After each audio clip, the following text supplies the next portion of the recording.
equipment and personnel to clean parts of Accra. I have them with me here. The managing director is here with me. I'll engage her briefly on today's exercise. Zoomlion Ghana Limited, as you're already aware, is represented nationwide, and so today we are responding to the call of His Excellency the President John Dramani Mahama towards the cleanup exercise. And so we have deployed our logistics, our fleet and our men on the ground to support this national call. And currently we have also opened all our transfer stations. Achimota, Malam, Teshi, Adipa is also opened, and then the Kpone landfill site, so that when these wastes are collected, we'll be able to transfer them to the relevant places. Yeah. But why were they closed in the first place, the transfer station? What is important currently is that it's opened, and so we are going to receive all these waste to the transfer stations. And so we encourage all the teams that are working. It's not only Zoomlion that is on the ground. There are other waste management companies. So we are open and everyone can transfer their waste to the landfill site. Malam, Adipa, Teshi, and then boom. Okay. Yeah. So about how many men have you deployed today? Currently we have about 2,000 men on the ground. Okay. Just in Greater Accra. Yeah. And across the country? Across the country, each region is also represented. We have over 500 men on the ground at Eastern, Ashanti, Volta, Central, Western, all the 7 regions that are heavily affected by the floods. Yeah. So now this is an all hands on deck kind of cleanup exercise. So we also have some folks here from the United Nations who are joining in today's exercise to help clean portions of Accra, which of course has been engulfed in filth following that flooding. I'll be engaging the leader of the UN team pretty shortly. Hello ma, you're welcome. This is Channel One TV.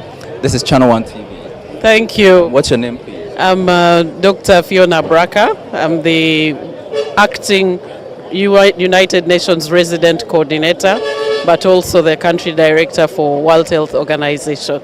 Okay. We're cleaning up Accra. We're cleaning up Accra. What's the business of the UN in this?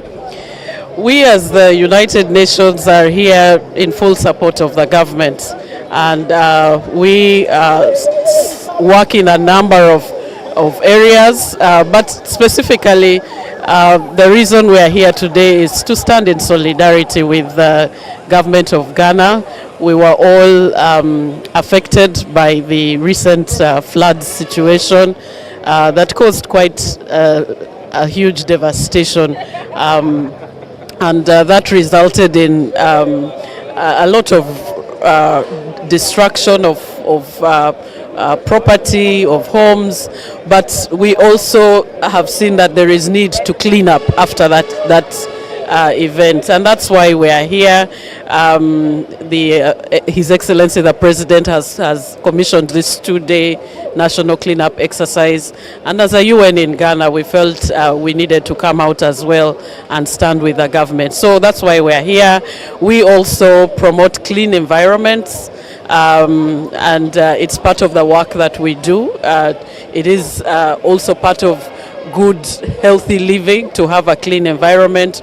With that you can prevent disease, and that is why we are also promoting this as part of our initiatives to have clean environments, avoid pollution, mitigate the risks associated with pollution. And so we have rallied several of the agencies. I can see that. Yes, we have 26 UN agencies based here in Ghana, and so we'll see a number of them. They are starting to trickle in, and we're going to go out hand in hand with the metropolitan authorities that we are working together with to join you to play our parts. So the work itself has now begun. The various teams have been dispatched to the various areas where the work is supposed to happen. Currently, we're at Malam Junction within the Weja Assembly. So you can see the excavator digging into the drains and desilting it. You also have some men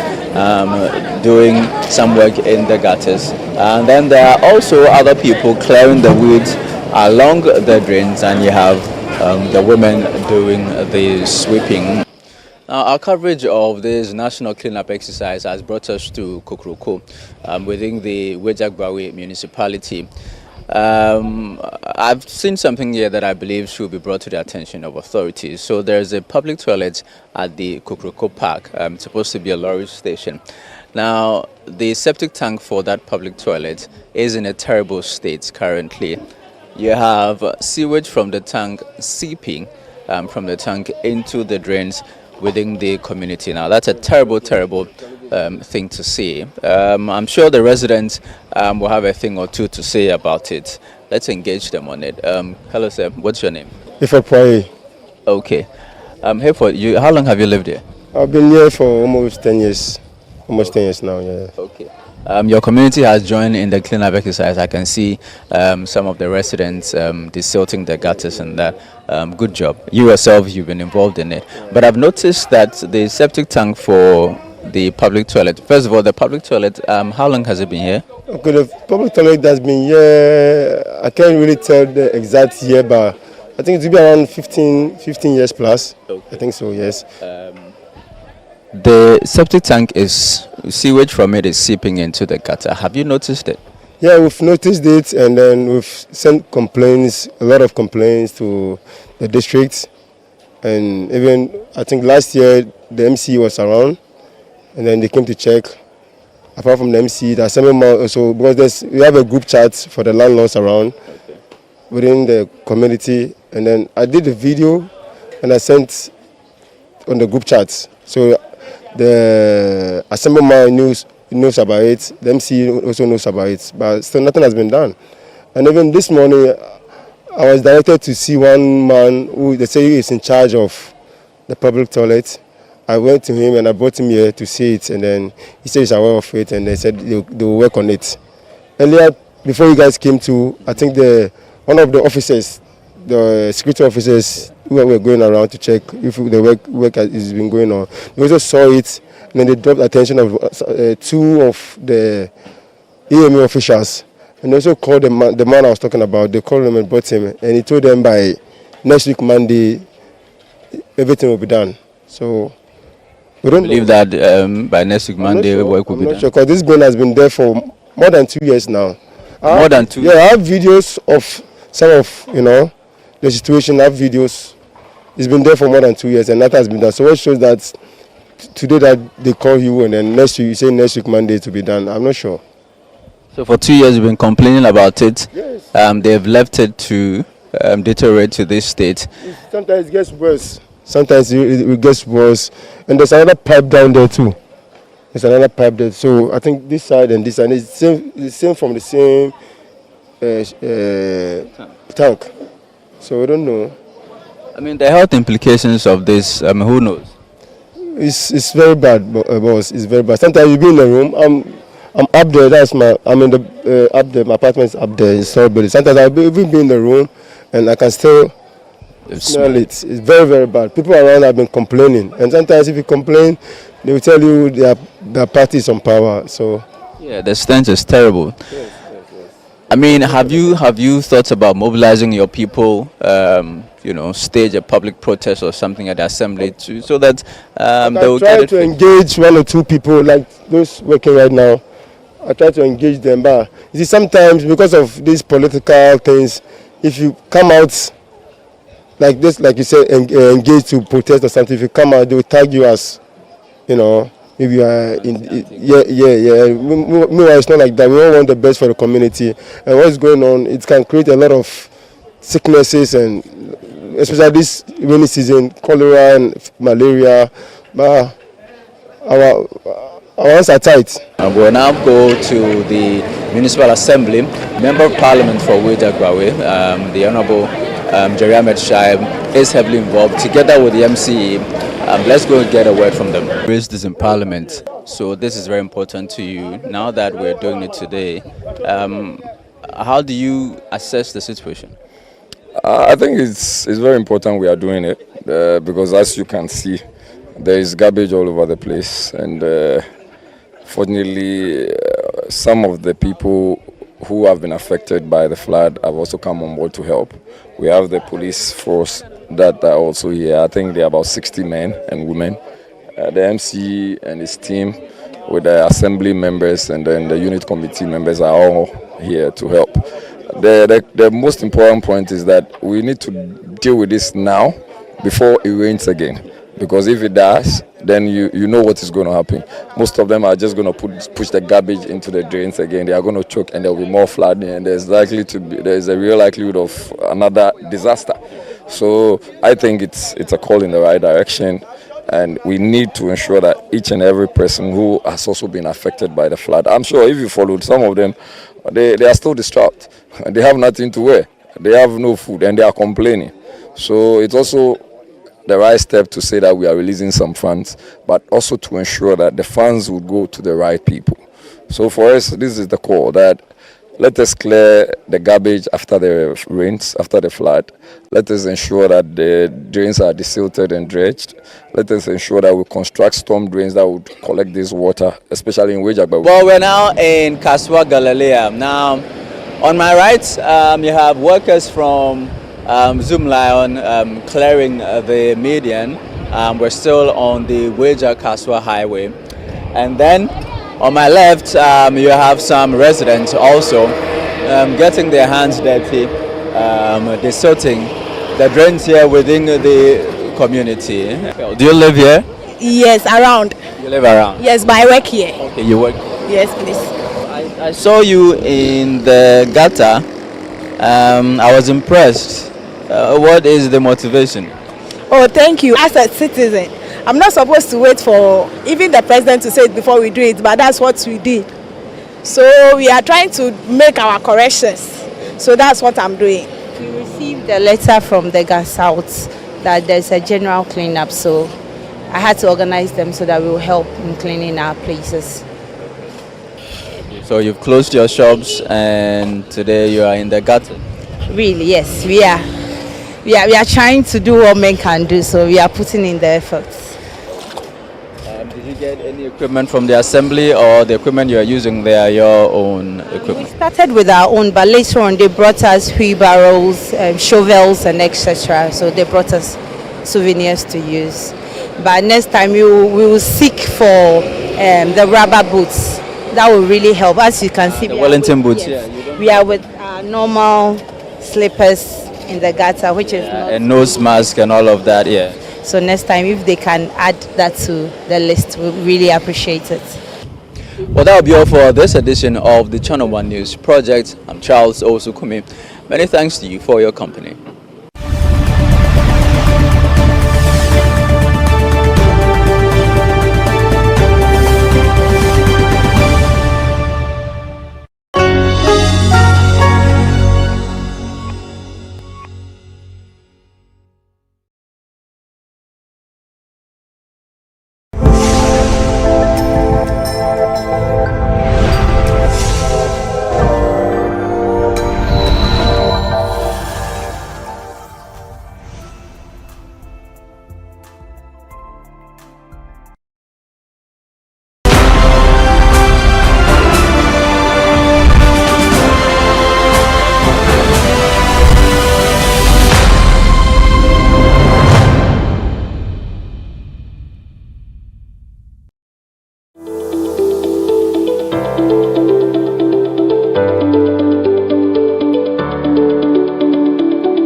the official launch of the Literacy Challenge 2026. I am Inosafo, and I am absolutely honored to be your Master of Ceremonies for this momentous occasion. Now, every year, this challenge gives us the incredible privilege of witnessing the sharpest young minds in the country showcase their intellect, their creativity, and their writing prowess. Today, we set the stage for a new cohort of brilliant minds to shine. We're fully aware that your time is precious, so we promise an impactful, inspiring, and swift event this morning. Thank you for being here to champion the future of literacy and education. Let's get the extraordinary journey started. Richard Atta Williams is with the education sector of UNESCO Accra, and he's representing the representative of UNESCO to Ghana. Richard Atta Williams, can we see you? Give us a wave. Mr. Ziblim Al-Hassan Bentinchi is the Acting Chief Executive Officer or the Executive Director of the Ghana Library Authority. If you're here, kindly give us a wave. Thank you. Mr. Edward Adoyobo is also with the Ghana Library Authority. Can we see you? Thank you for honoring us with your presence. Mr. Ejay Kwating is the Project Support Officer for the British Council. If you're here, can we see you? Thank you very much. George Ejabing is Head Innovation of Societe Generale Ghana. Where are you? Thank you very much for joining us. Let's acknowledge our schools and their representatives who have joined us this morning for the launch. Christ the King International School, if you are here, stand up, give us a wave. Thank you very much. Jaire International School, and they have won this challenge before. Ridge Church School, if you're here, give us a wave. Happy Kids School, if you're here, let's see you. Thank you, thank you, thank you so much. Services Primary and JHS. Nice to see you. Achimota Basic School, and they came with their headmistress, Madam Nimatu Idrusu. So if you're here, give us a wave. Hello. What at all is the Literacy Challenge about? Why do we continue to do it each and every year? Apyoko Seiram Ashong Abe is head of programs at Channel One TV, and she will be giving us the purpose of our gathering and why we continue to do the Literacy Challenge. Ladies and gentlemen. The Literacy Challenge has quite a long journey. I'll shorten it for the sake of time. But it started out somewhere in 2008 as what we called the Right Away contest. So it started out as an essay competition where we were encouraging young people to put pen to paper and express themselves, because all of us in this room, in one way or another, understand that communication is important, and being able to communicate on paper is critical. Now, as we progress, 2017, we expanded that competition to include other forms of literacy. Why? Because we're in an age where literacy is no longer just about reading and writing and speaking nice English, right? In fact, we're having conversations. Ghana Library Authority is here about, stocking books in our libraries and our local languages. Literacy is also about being digitally savvy now. So many different aspects of literacy exist. But we're not seeing that reflect in our education. And for us as media, we've gone beyond just reporting stories and bringing you the news. We need to be in the mix and also, have a stake in the conversations that affect especially our young people. And so we thought that if we had this challenge and we put it out there and involved pre-secondary students, it would give some kind of an idea of the things that our education can incorporate to make them globally competitive. And so we structured the challenge on 3 levels. We still have the essay competition, where it all began from. Level 2 is an aptitude test, where they sit and actually do a written, it's multiple choice, 100 questions, but it's not the kind of thing that you can just memorize and answer. Application of knowledge. So you'd even have some practicals that the students would have to engage themselves in before they're able to answer some of the questions. And then on the third level, there's a live quiz competition, general knowledge. They don't know where the questions are coming from. There's reasoning, there's language, there's mathematical language, knowledge, scientific knowledge, current affairs, you name it. Everything in there. And the top 10 contestants would have to compete live to see who the winner would become. The top regional team receives a cash prize of 15,000 Ghana cedis. So each member of the team splits it 5,000 Ghana cedis apiece. Each person receives a trophy, because mind you, they're not all coming from the same school. So each of them can take a trophy back to go and show their colleagues what they've done, and then take the pride along with them. They also get their medals and their certificates of participation. There are prizes for the second and third teams as well. But this most outstanding all-round student also receives an extra 5,000 Ghana cedis. So the person is taking home 10,000 Ghana cedis. All right. Now, in addition to the 15,000 Ghana cedis for the winning team, they also get laptops. It's a digital age. They need to be digitally savvy. So we'll give them laptops so they can also continue their work that they need to do, their studies. So in a nutshell, this is why we're here. This is what we're launching. This is what we're celebrating. And this is what we're inviting each and every one of you in this room to be a part of as we embark on this journey. Thank you, Apioko. Also, we have some amazing examiners who we do this with every year. Because we don't mark the scripts ourselves, we don't set the questions ourselves at Channel One TV and City FM. Courage Nubi is one of our amazing examiners. We have Joel Dugan, Gloria Kankam, and Anis Haffer. We'd like to hear from our examiners. We started, like Apioko was saying, what we call the some essay competition and so on. But that was a long time ago. Now things have changed. You remember in our time, information was sacrosanct. You can get information only from your teachers or from books. And then Google came along. So every information under the sun is available. So you don't have to depend on just books and teachers anymore. And then something else happened. AI too came along. So what I'm saying, we live in a very dynamic world. We value ourselves as human beings. What kind of people are we? What kind of people do we want to be? What kind of country do we really want to live in? So these are the challenges that are facing us today. And with critical thinking, what you do is that for the first time, you learn to think for yourself.